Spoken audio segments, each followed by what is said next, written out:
Radio Hamra, you're on the air. Hello. Hello, thanks for calling. Hi, Dr. Holokoi. Thanks for taking my call. Sure.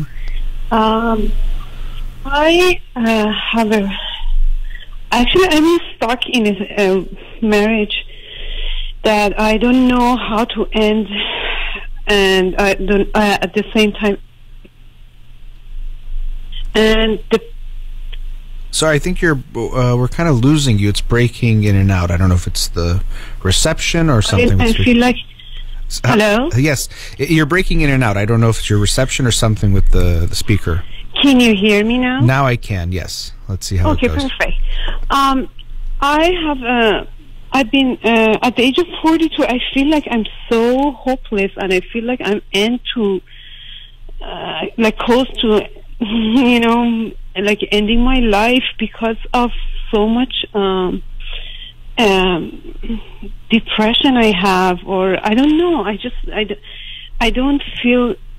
Okay, let me tell you, I've been married for 15 years, and my husband is 18 years older than me, with the previous marriage and 2 children. They are adult children now.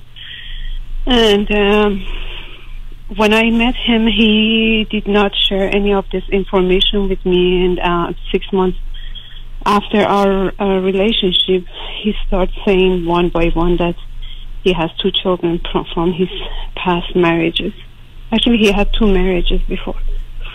And I was very young. I was 22 at that time.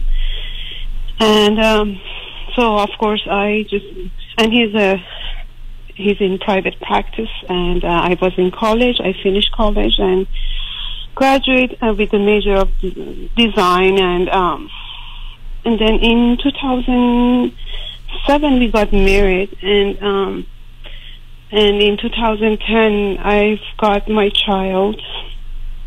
She's 10 years old now, and after having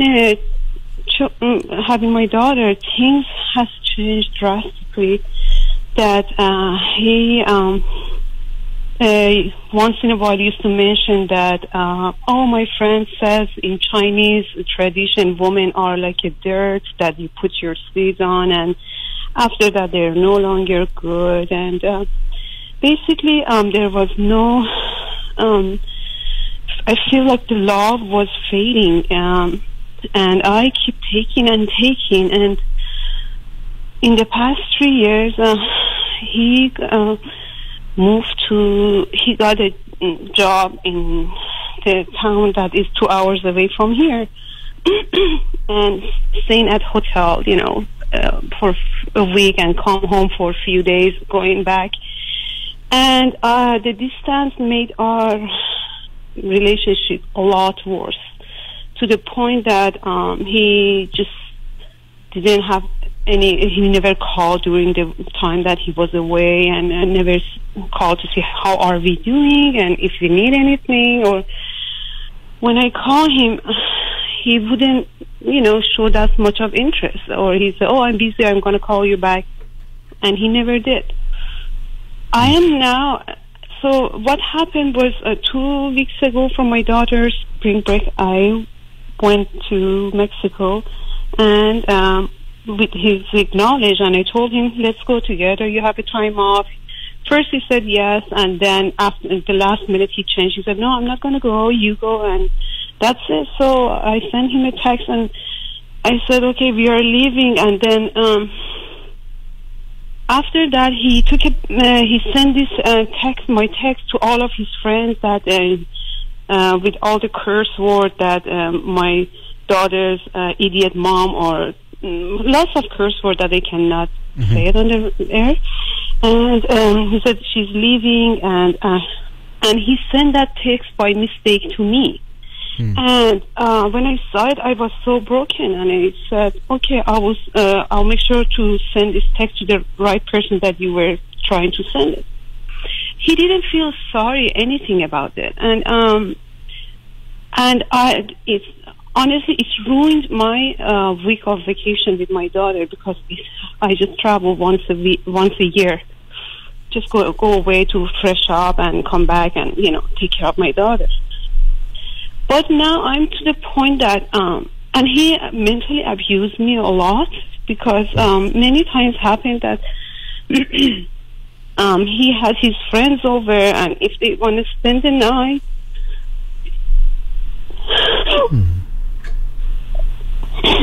he was asking me if they can have an intimacy with me, and I just rejected. And I remember one time, one of his friends, who was a retired police officer, he came from Chicago to stay here for a few nights, and he asked me, "Oh, my friend is so interested in you. He said, you're so beautiful, this and that." And he just, "I'm okay if he can sleep with you and, make him happy." And I said, no, what are you talking about? And then I hear the steps that I rejected. He asked his friend to come upstairs and come to my room. So I was so afraid. I went to my daughter's room because I knew I'm next to my daughter and he can't do anything to me. So the same story happened a lot, that he just tried to please his friend and ask me, "Oh, they are so interested in you and they just want to have intimacy for one night," and I always reject. So all of these thoughts now making me that, why am I living here? Why am I? Yeah. I mean, my daughter is the only reason. But how is this good? How is this? Well, oh, you mean for you to stay living? Yes, I thought you meant to live with him. No. I'm in disbelief in what you're sharing. It sounds so horrible, so horrible. I wanted to let you keep going. He always told me that. You can't, if you get divorced. Since I had 2 past divorces, I can manipulate the court and the system that they go to on my favor, and you'll be the loser. So, and I'm here now, and to be honest, one time I shared with my daughter, I know you're going to say, "Oh, she's minor, she doesn't understand," but she's 10 going on 20, and very mature girl, very understanding, and I just asked her simply if we can have mommy can go to separate house and daddy is separate, and we still love you, we support you. And her reaction was that, "No, mommy, I like it like this, and if you go away, I'm going to run away from the house." So I try to just stay in a marriage to make her feel secure that she's okay, but at the same time I feel like I'm her role model, and I don't want her to see this is what to expect and accept it from men. So I have a lot to say. I know I don't have much time to share with you, but I feel like mentally I'm completely tired, Of course. So whenever he comes home, he just record my voice. If I get angry or scream, he record it. He without my acknowledge, and then when I ask him, "Why are you doing that?" he said, "Oh, I just want to have it just in case." It's like he's setting me down for divorce or not, I don't know. And I try to work with him and understand, and tell him that if you have a child together, you had 2 previous marriage. I never been divorced before, but doctor, I don't know, I can't make a decision to leave, but at the same time I can't tolerate to stay here. I cannot stay in this marriage, and financially I don't have support. So it's just my husband, because when I graduated, I just worked for a couple of years, and having my kid, and because of his job, is not flexible. I have to be home I'm staying home for my daughter, and but with all the curse that he gives me, and he tells his friend things about me, and his friends send a text to me that, oh, we don't want to talk to you, and you're blocked from now on. I'm like, I just feel like I'm getting torture in this marriage, versus enjoying the marriage or the relationship. There's no relation. I mean, this is not a relationship. This is just abuse. I mean, you said torture. It seems like he's just. It's so heartbreaking how he's treating you. He told you he sees women as dirt. I mean, I know you said the Chinese say or whatever he said, but that was his way of telling you, and he's treating you that way. And it doesn't mean you are anything like that. You are worth. Obviously everything to live your life and be happy. He doesn't know. He's the one that's completely mistaken. But unfortunately, what can happen in these relationships is it starts to obviously affect you and how you can even see yourself. But he's the one who doesn't know anything about anything, and he's treating you horribly because he's a horrible person, not because you deserve any of that. There's nothing. I mean, what you're describing. Another thing, Doctor, I got was, I think he sent these text messages now intentionally because he just wanted to see me, prepare me for what is coming. Like, one of the texts was, "Oh, I'm getting close to my retirement, preparing myself for my retirement. Hopefully, my daughter's mother." She leaves once she see the money is trickle or all of this.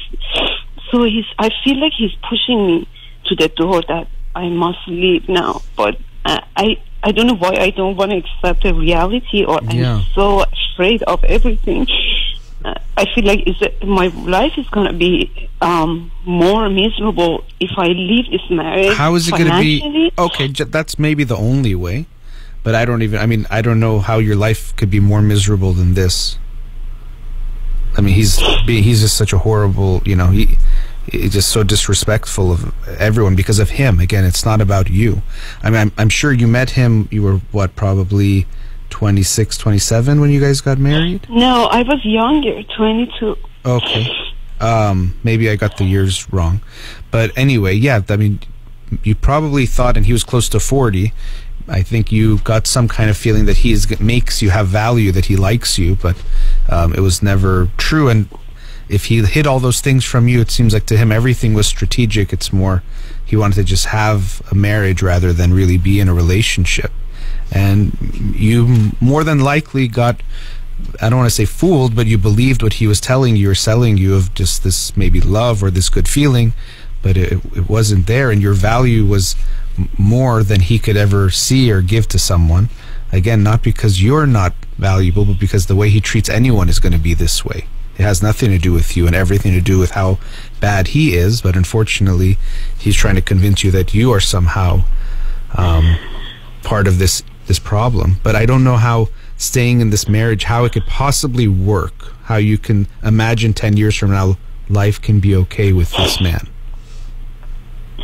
My goal was to, I don't know if I'm wrong or right, but my goal was at least to stay in a marriage until my daughter finished high school, go to college, and then if things didn't improve, then sure, we go in our own separate way. But I don't know how, I don't know if I can survive for another 10 years or 8 years. And I don't know the benefit. I know a lot of parents have this, like when they graduate high school, I don't know if it's going to make a difference. And she's not enjoying. If you tell almost any kid, do you want your parents to get divorced, no matter how bad it is, very rarely, I've heard it before, but they usually will say no. Because it's scary. They don't just hear divorce, they think they might lose both parents. They think the sky is falling.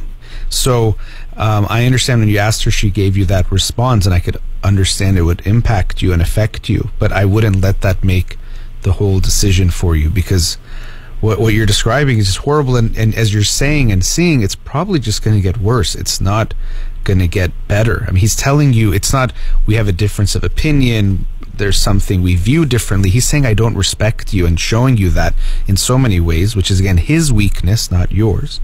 But things like that don't change that he's gonna all of a sudden act differently. You know, we're at a commercial break, but I definitely want us to continue the conversation. I'm sure you have so much more to share, and even we can get into what led to the beginning of the relationship, your own past. I'm sure there's going to be a lot of things to make connections, but I am sorry you're in this situation, and we'll see what we can talk about and figure out a bit together. Okay? Sure. All right. We'll be right back. Welcome back. Before the break, we're with a caller. Caller, are you still there? Yeah. Okay. I wanted to say something. When you were sharing your story, it was so heartbreaking. I was even not sure how to respond. There was so much pain in what you were saying. And so I realized during the break that I was a little bit taken aback by it. It's so heartbreaking, your situation. And I did want us to get to continue to talk about it, but it just seems so painful. I can only imagine what you're going through. Doctor, I unfortunately, I don't know. My parents, mostly my dad, he doesn't know much of the details about these things. But when I tell him that I'm very unhappy, I don't know if he has that old thought of, oh, you have to stay in marriage, or, oh, no, you should stay, you have a daughter, and why you want to get divorced, all of that. And I can't explain to him. And I understand of his age, because he's in his 70s. And I feel like by doing this, I may hurt his feeling, or he will not he will not be happy with my decision. But my siblings, they believe that he's just a monster, that I have to leave him and get out. But I feel like because he's an American and two different cultures, and he's more well educated, and because of the title he has, I always afraid. And financially, he's on control of everything, and I'm in a limit budget. So my fear is if I go pursue through a legal system, he will have, this top attorneys, and he will, like the two previous marriages that he won. I'm afraid the same thing happened to me, and I lose everything here. 4 years ago, he forced me to sign a paper that was against my will regarding the house that he was buying it for his investment. And when I asked him why should I sign it, he said, because you're not working, and this is my retirement money, and I don't want to share it with you. Of course, when I'm dead, then you can use it, but I want you to sign this. And he had his friend over, so I was forced to sign this paper. So he took my name out of everything that was investing in that house. So similar to this, he did many things, and because I thought, I tried to be honest with him. I did everything for him, but at the end, I realized, I just destroyed my future. Anyway, now I am completely. If I can't, I don't know how to start it. If I want to start a divorce, I don't know where to start. And to tell you the truth, I'm really afraid. I just don't know what's going to happen to me. I'm sure it's very scary, and I don't know the financial details, and I can't tell you what would happen in a divorce and what he would do or wouldn't do. It is a very scary situation because you don't know. And sadly, what he's done, which is often the case with these kinds of relationships that are emotionally abusive, is he's made you feel weaker and also tried to take away your power in so many ways, from financial to even maybe he made you feel like you don't need to work, that's good, but it's all to limit your power and your ability to be away from him, because he Unfortunately, it seems like he sees you as another piece of property. I know that sounds horrible, but that he doesn't see you and respect you and probably anyone as a human being. So it's just, how do I keep you? He's trying to keep you, which is not fair, and he's made you feel and actually made you less powerful in taking care of yourself. But it doesn't mean you can't. I don't know what it would look like. I don't know what your support is from people around you. I'm just telling you what I'm hearing from you. It's not going to get better from what you're describing him, and it's not going to help your daughter either to be in a household where this is happening and where her mom is feeling the way that you are. I don't show any of my emotions. You do. I mean, I know, but people will know. I'm not saying it because you're not good at it, but I'm saying they feel it. Your daughter does feel what's going on in this home. So you can think you're protecting her, and I'm sure you do a lot. I'm sure you put a lot inside. I can only imagine how much you have to put inside. But to think that it's not having an impact, or even if you're saying she doesn't feel that pain, think how much more of a loving and good mom you could be to her if you were feeling better, if you weren't feeling all this pain. So I get it. I'm not saying you're not doing a lot to make her not feel the pain as much, but this is not a happy household. It's not a good feeling in this house, the way you're describing it to me. Doctor, how can I help myself? I mean, I know I have to go, at the end, I have to go to this path to get divorced, but how to prepare myself? Because whenever it comes to, I think about it, I just try to cross it out. I'm like, no, I don't want to even start it. It's like I'm denying the reality, and I feel like, oh, this is not just real, and it's going to get better. It's going to get better. But like you said, it's not getting any better, Well, when something is so scary, we always want to avoid it whenever we can, and you can always avoid it. And that's kind of the problem here. As far as preparing, obviously we can talk about that, but one thing you have to know is that it probably will never feel like you're ready, in the sense that it's going to feel good. It's possible you get to such a breaking point, I hope you don't, but that you just feel like you have no other choice. But it's more than likely going to always feel wrong to take this next step. It's not going to feel like I can't wait to do it, because it's scary. It's unknown. At least what's going on now, even though it's getting worse in some ways, you kind of know it. You know you can tolerate it. And my guess is you're the kind of person that has gone through a lot of life just tolerating whatever was thrown at you and being able to take care of that. Yeah. And unfortunately, you think that's life, but you're just surviving and not, trying to carry all the burden and pain for everyone else. But it doesn't work, and your daughter feels it, again, like I said before, as much as you're carrying it. So you're gonna not want to do the next step, but it's always going to feel off, but it doesn't mean it's not the right thing to do. And so what you will need, you mentioned your siblings, you're going to need to ask for support and help, emotionally, maybe even financially, maybe staying somewhere, whatever it might be. That could be hard for you. We can look at that, how that is for you, because again, if some of what you've shared and the personality you might be expressing, you're someone that takes on all the pain and doesn't like to ask for help, but it might be necessary, and you don't have to go through this alone. It's not going to just be you against him only. You need to have your support, and I'm sure that there's people, if they care for you and love you, they want to support you through this. And so part of your preparing, yes, yourself preparing, that can be very, very important, but also preparing as in building your support network and structure around you, because you're going to need them, and you deserve to have them right now. Dr. Holakwi, another thing is, when I'm 42 right now, and I always think I need to start a career. I was not happy with the major I had, and but now I say I think I'm too old for doing anything, and because of so much I have in my plate, it stops me from moving forward. It's not an excuse I make it to yourself, but every time I try to just go for some career and study, my mind is not there. I can't focus on anything because of everything that is spinning in my head about my marriage, about the problem I have. It wouldn't let me to focus, and I just, dropped the whole thing. So I don't know how can I help myself in the meantime that I'm still in the marriage.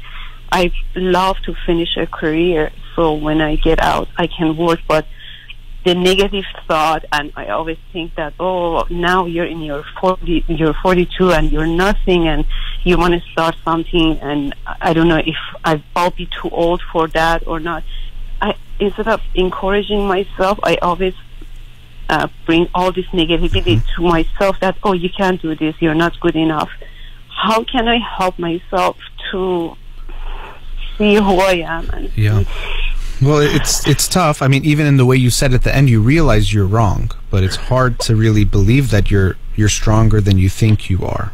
And in a way, it's scary for you to realize you're stronger than you are, because then you can realize you can leave him and you can take care of yourself. But it is scarier to do that.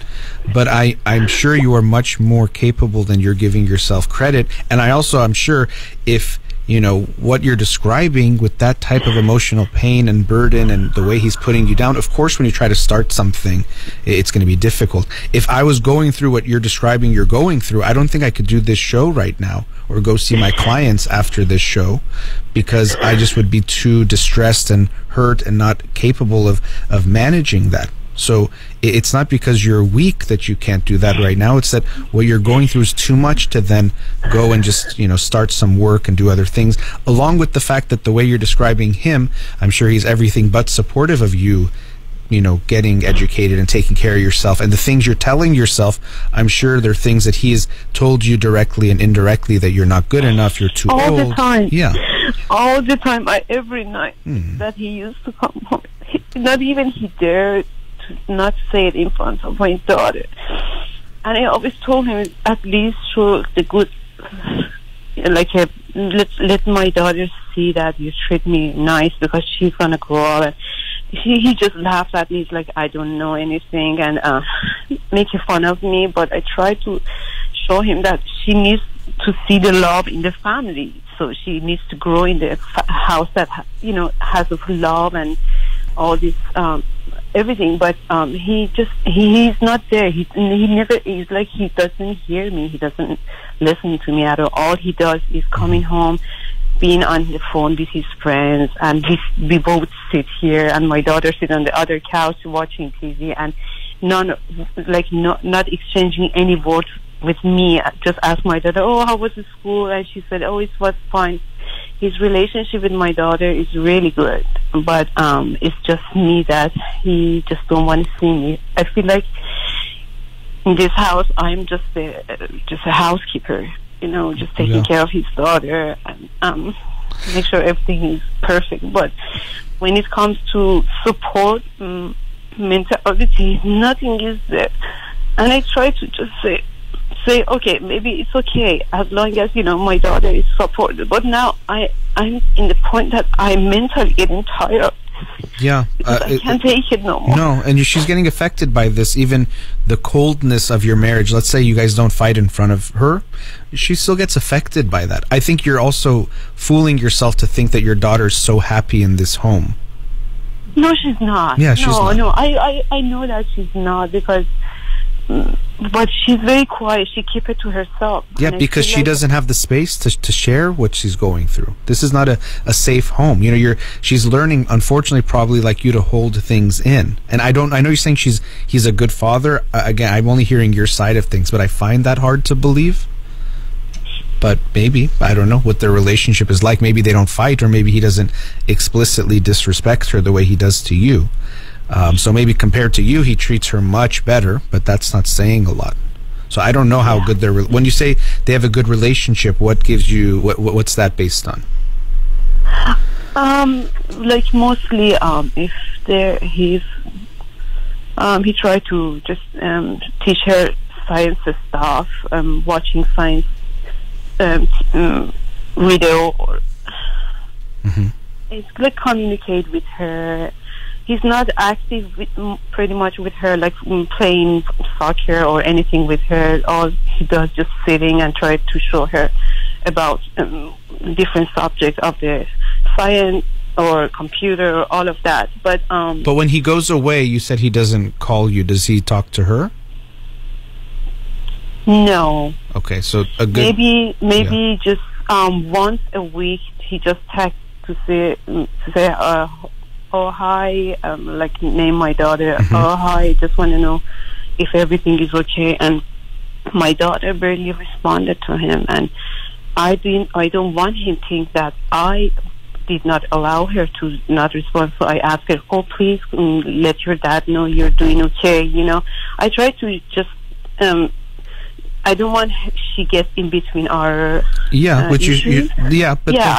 But even obviously you have a respect to your dad, and you can't talk to your dad this way or that. How does she talk to her dad? She talks like, it's like sometimes oh, dad, you're dummy, and I said, you can't talk to your parents like that. You cannot talk to adults like that. If you talk to your friends like this, it's between you and your friends, but with adults you can never use this thing. She's not using that much of the word, but she thinks she's free to say anything to her dad, and he just take it and he doesn't say anything. Oh, he doesn't say anything? No. Okay. But the way you're saying he doesn't really call, if they're not talking for a week, I'm not sure how close they are. I think you're trying to tell yourself, like, I'm doing something good by keeping them close. I'm not saying you should tear them apart or not let them, and you're not saying that you're doing that. But I don't get the sense that there's a lot of good. Well, the reason I do that, because I was hoping he does the same thing to me if my daughter, she's doing something wrong, and I try to warn her. He supports me to say, oh, your mom is right, but it never happened, doctor. It never happened to tell her that, oh, your mom is right, or yes, I think if we do this way, it's a lot better. I never had that support even in raising my child. Yeah, I mean, I don't see a lot of good that's coming from you and him being together. Other than the financial, I almost see nothing that's any benefit, and even that I don't know how it's going to play out. But I'm not sure what's the good of being, and even he's not even in the home most of the time, so I don't know how much will change if you're divorced. Other than what would you recommend? What would you suggest for me to do? I don't know, to be honest. I don't know where to start it from. How can I get up, and stand for myself and move on? I can't. I feel like I'm lost, doctor. Yeah. I mean, the feeling is that you're not sure you can do it, and it's not going to be easy, and I'm not an expert on the legal side of the divorce, but it's going to feel, like I said, it's not going to feel right, the next step you're going to take, if it's towards that. But as I said, you're going to need support from other people, and after the break, we're at another commercial break, but I don't want us to stop yet. So we'll talk some more, but I want to see, who do you have in your life that can support you and help you? You mentioned your siblings, and that seems like they agree that you should not be with him. So I'm wondering who you do have in your life, and we can talk a bit more about that and what you can do after the break, okay? Sure. All right. We'll be right back.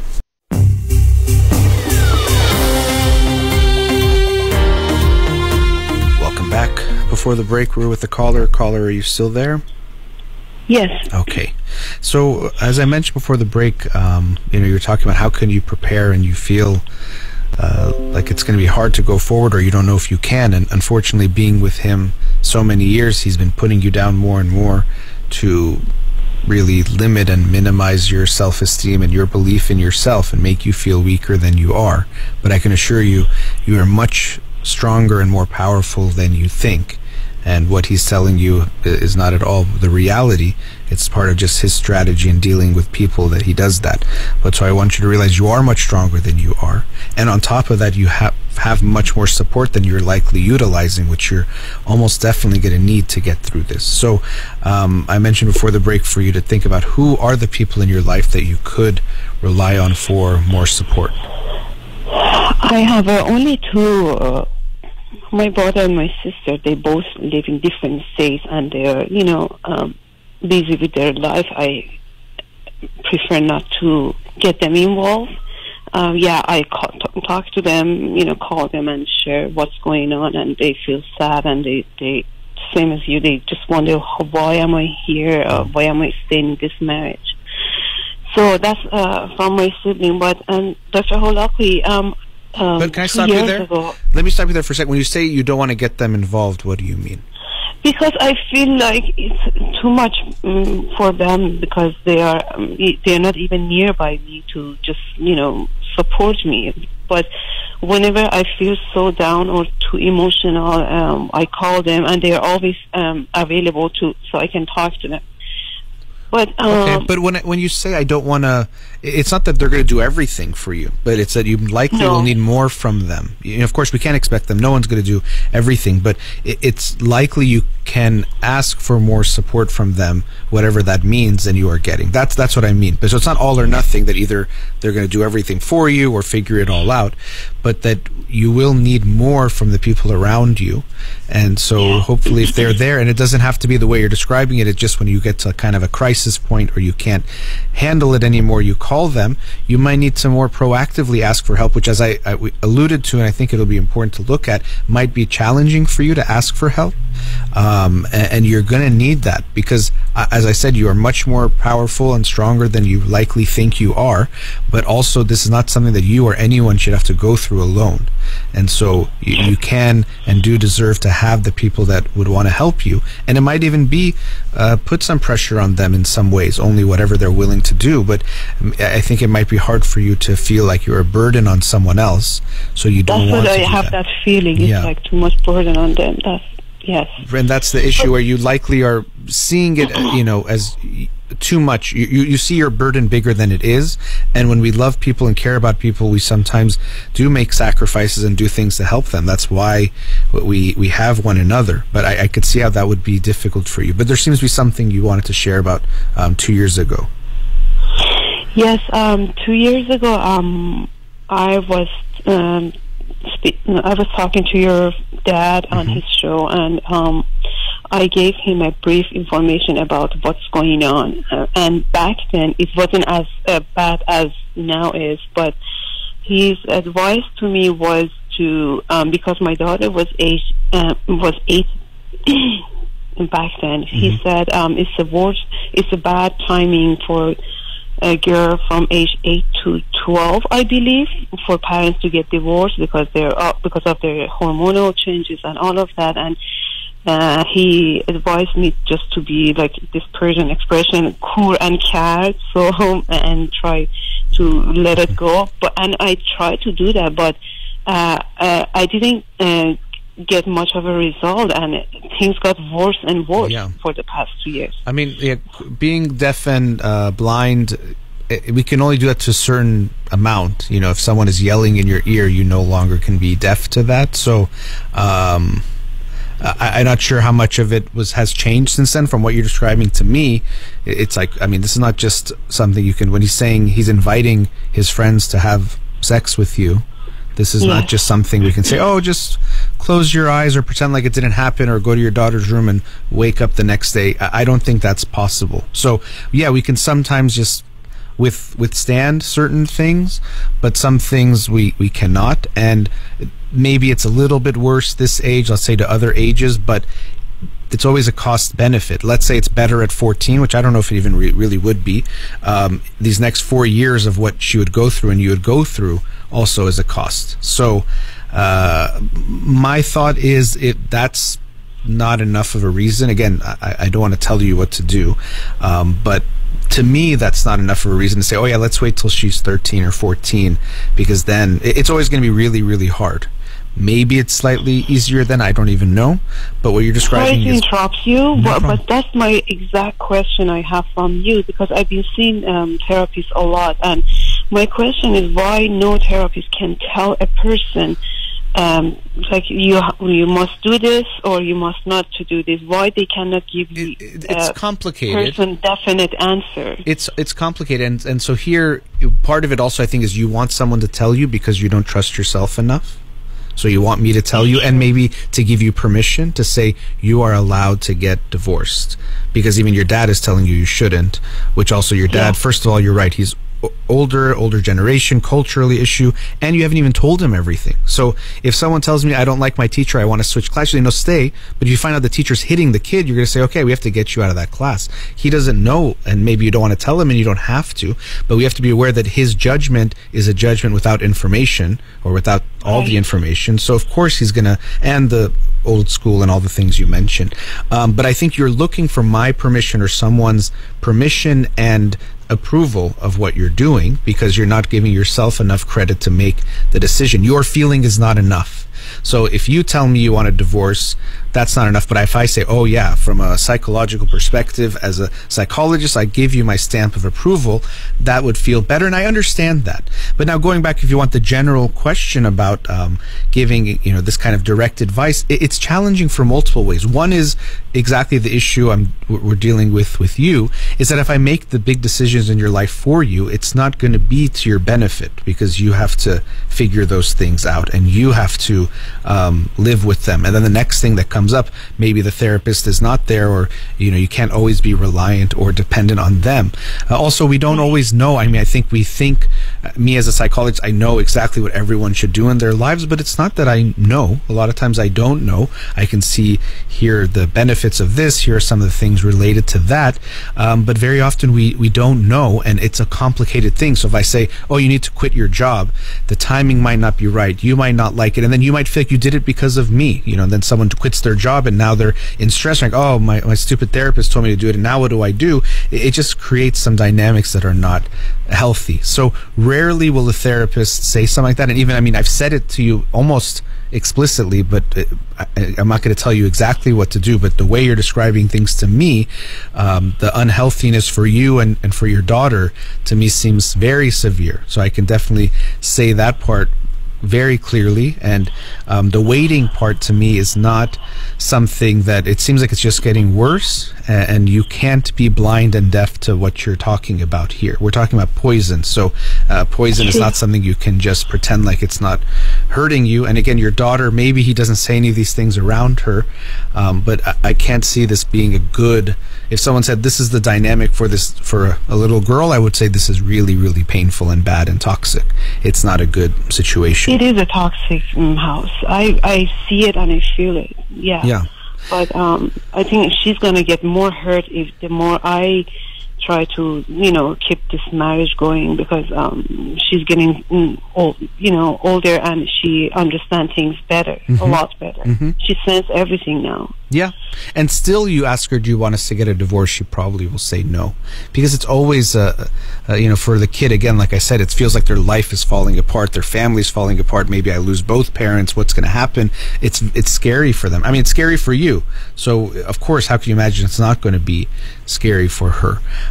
So I understand. And I wouldn't really ask her in that way. Yes, if you decide to go forward, have to talk to her about it and have conversations, and be ready that when you tell her, if you tell her, likely she's going to say, no, mommy, I don't want you to. This is why, no, please don't, and she might even beg you, and it'll be tough on you, I'm sure, to see that. But if you make this decision and think it's the right one, we just know that almost definitely that's going to be her reaction. It doesn't mean it's necessarily right or wrong, and I know that's tough because I do care what your daughter thinks, and it does really matter, but it doesn't mean that it's going to be because she doesn't like it, it means it's the right thing to do. Like I said, even for you right now, if we talk to the child inside of you and say, do you want to get a divorce or not, you'd say no matter what, right? Because it's so scary for you to do it as well. Even right now, the adult you is having a hard time making that kind of a decision. So we shouldn't expect her to embrace it and be excited about it. But what you're describing to me is just so toxic and getting worse, and the level of disrespect is just unbelievable. The way, and again, it's hard for it not to affect how we think about ourselves, but everything he's saying to you, it's about him, not about you. It's not that, oh, because you are so whatever, I talk to you this way. It's because he has no dignity and respect himself that he talks that way or treats someone that way. Let's even ask yourself this. Someone says, this is my wife or my husband, let's say whoever, we're talking about, and I treat them this way. How do you think of that person? If I tell you some other story that some woman is treating her husband this way, I don't think you'd be like, oh, the husband must really be a bad person. You'd be like, what's wrong with this woman that takes, treats her husband that she's supposed to love in that way? So unfortunately what he's done is created this, it's almost like propaganda, where it's constantly sharing these messages and putting you down and telling you these things and making himself look good or make himself feel strong and make you feel weak. And I'm sure it's affected you, but just try to remember that has nothing to do with the reality. And if anything, it's the opposite. Only someone who feels weak inside would want to make someone feel the way he does, and he's afraid that if you were strong you wouldn't be with him or would leave him, so he has to try to take away your leg so you can't walk away. but it's not And because he he's so did. strong. He successfully did, because, Yeah. and that's how I see myself worthless. And I'm like, okay, no high education, and I mean, I have so many skills and so many certificates from different. I have a different background, but the way he treats me is like I don't see any of those the things that I accomplished in my life, and I feel like I'm just worthless. Like Yeah. he said, you deserve a guy who works in McDonald's, not me. Okay. And I mean, many things. I wish you would be with someone else other than him, whoever they work, whatever, or don't work. You know, he's, again, none of that comes from a place of strength. I know it's easy for me to say it, not being in that. That's all from a weak place. No one talks down about anyone from strength. They make it sound, oh, these people are so this or this. It's always coming from weakness. So when you tell me about him, I don't think he's very strong at all. He sounds very, very weak. And it's a little child inside of him who's running the show, unfortunately, trying to act very tough and powerful, but he's afraid of you being strong or afraid of you leaving. So then why would he be with you if he thinks you deserve that? It doesn't make sense, what he's saying, but because what he's doing doesn't make sense. But, you know, I'm sure it has had that effect on you to, at some level, believe that, but it's not at all true. It's all reflective of who he is and what he's lacking. And you met him at such a young age, and probably, unfortunately, you tied your self-worth to him, and maybe initially he made you feel so good. Maybe this older, I don't know, you said he was a physician or had private practice. You know, doctor, you're exactly right, because when I asked him a few times that, okay, if I'm this person and your family hate me, your friends hate me, so why do you want to stay in this marriage? And he always say that, oh, because this divorce is expensive, lawyer's going to get the money, and there's nothing left for us, so and we have a daughter together, we have to raise our daughter together. This is what he says. Mm-hmm. But I mean, it to me doesn't make sense at all, because at one point you hate me and you put all this label on me, but at the same time you don't want to get divorced because you know financially you may get, you know, in trouble. So it's like I'm confused. I'm lost in everything. Well, he's kind of telling you he doesn't really care about any. And look, the way he's treating you, he still is living his life. He's doing whatever he wants, but he just doesn't want to deal with the financial price. But he doesn't want to do anything, care about anyone. He sees himself, or thinks he sees himself, as better than others. But again, that's always coming from a weakness within himself that he's trying to compensate for, and put that onto you, that weak feeling. But he feels very weak. You know, I know he doesn't come off, and he treats you very strongly in how he reacts. So I can understand even being afraid of him. And how he acts, but it's not coming from any kind of genuine strength. And he's telling you you're weak, and you've believed it and made yourself feel that maybe I can't go on without him, but that's just what he wants you to believe. So I know that if you are to go through any kind of process of divorce, it's going to be scary. Preparing yourself, I would hope you even go to therapy again if you can. I would reach out to your family, friends, whoever you have that can give you some support. It's going to feel difficult. It'll never feel right, as in feel good and easy, but it doesn't mean it's not the right thing to do. And I'm very sad that you're going through all that, but I hope you'll recognize your own strength. It's much more than you think it is, and that you can look to a future. If you look 10 years from now, I can't imagine, if you try to think of yourself happy, you see yourself happy with him, rather than you can imagine a future 10 years from now where you've gone away from him and created your own life, and you're happy. It's hard to imagine being with him is going to lead to your happiness, and also even to your daughter's happiness. The divorce will be hard on her initially, no matter what age it is, but I think likely in the long run it would be the best thing as well. Yeah, thank you very much, doctor. Sure. It was nice talking to you. I'm sorry to hear again that's the situation. Wish you the best, and hope you have. Thanks so much. You made me feel a lot better. I didn't know what to do, to be honest. I felt so hopeless. But then I said I need to reach out to you to just I'm glad you did. Get some advice from you. I appreciate that you said that. I'm happy to hear that, and I hope you recognize that. I'm glad I was helpful. I hope it was helpful to speak with me. I'm glad you reached out, and that's exactly what I'm talking about. You have to keep asking for support in more direct ways, and people around you. Keep getting help. You deserve that, and realize that even I'm glad I made you feel better, but it wasn't about me. That strength is within you. That's going to do what you need to do next. No one is going to do as much as you can and will do to help yourself. And I hope you really see that and believe that. And again, wish you the best. It was very nice to get to talk to you. Thank you. Have a good one. Thank you. Take care. All right, let's go to another commercial break. We'll be right back.